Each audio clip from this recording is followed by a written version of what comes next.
Now, I think reflecting on what we've just done in trying to reconstruct that argument, it looks like we're applying some principles that we're going to follow in general, some general advice that we're going to follow in reconstructing a person's argument or an argument that we find.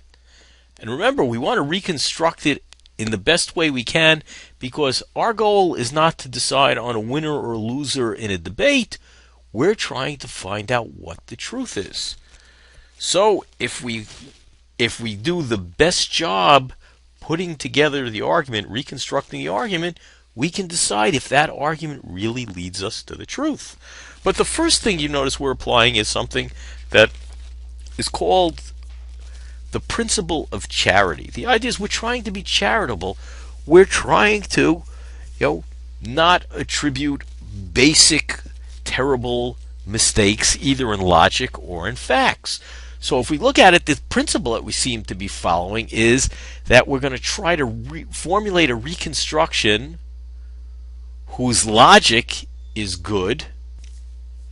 That is,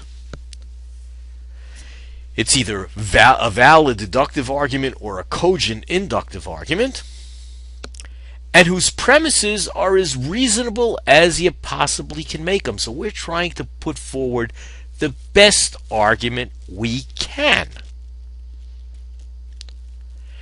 And that we're balancing off against another principle, that is the principle of fairness.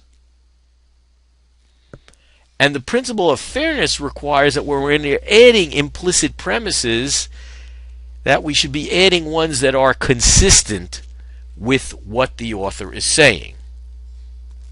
And that's in evaluating a person's argument, whether his argument was a good one. But really, when we are looking for the truth of the matter, we still might very well want to drop that second principle, not in assessing the author's argument, but rather in trying to find out what the truth is. We might want to consider alternatives that are better than the ones that can fairly be represented as the ones the author has in mind. Because remember, our goal is not to be the referee in a debate. Our goal is to try to get to the truth in looking at arguments.